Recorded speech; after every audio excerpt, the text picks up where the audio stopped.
Universe के ऐसे object जो कि अपने अंदर इनफाइनाइट ग्रेविटी रखती है और इस इनफाइनाइट ग्रेविटी की वजह से लाइट भी इसके पास से नहीं गुजरती और इसको खींच लेती है। वो ऑब्जेक्ट जहां पर टाइम बिल्कुल जमीन की बनिस्बत स्लो हो जाता है, वो ऑब्जेक्ट जिसकी प्रिडिक्शन इसकी डिस्कवरी से तकरीबन 50 साल पहले अल्बर्ट आइंस्टाइन ने अपनी थ्योरी में की थी। यस दोस्तों, हम बात कर रहे हैं ब्लैक होल्स की। ब्लैक होल अपने अंदर इनफाइनाइट ग्रेविटी क्यों रखती है, ब्लैक होल कैसे बनते हैं और कैसे दिखते हैं, आइए जानते हैं इन सब सवालों का जवाब इस वीडियो में।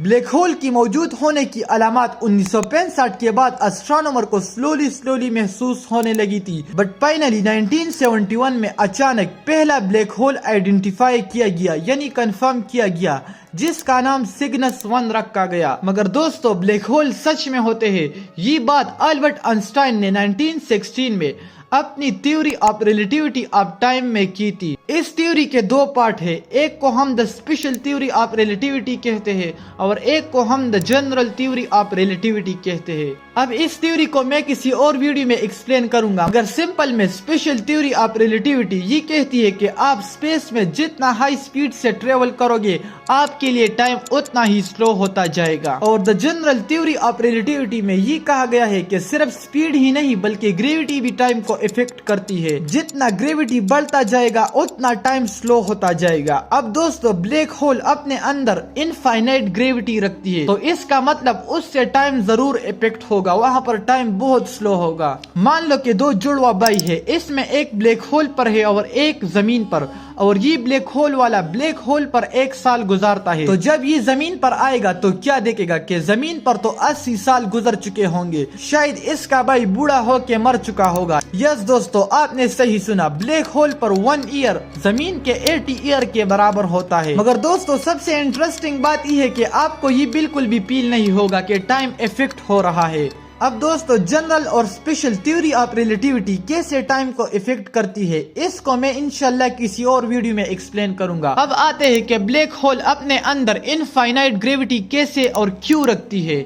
अब इस चीज को समझने के लिए हमें ये देखना होगा कि ब्लैक होल कैसे बनते हैं। अब दोस्तों, स्टार में मेनली 2 पोर्स एग्जिस्ट करते हैं, एक को हम न्यूक्लियर रिएक्शन पोर्स कहते हैं और एक को हम ग्रेविटेशनल पोर्स कहते हैं। ग्रेविटेशनल पोर्स का जो डायरेक्शन है वो स्टार के इनवर्ड होता है और न्यूक्लियर रिएक्शन का पोर्स आउटवर्ड होता है, मतलब ये दोनों पोर्स एक दूसरे के बिल्कुल अपोजिट लगते हैं और नेट पोर्स ना होने की वजह से ये स्टार को बैलेंस रखती है। अगर दोस्तों, ये nuclear reaction pores nuclear reaction की वजह से होता है और इस रिएक्शन को रिक्वायर्ड होता है फ्यूल, मतलब हाइड्रोजन और हीलियम।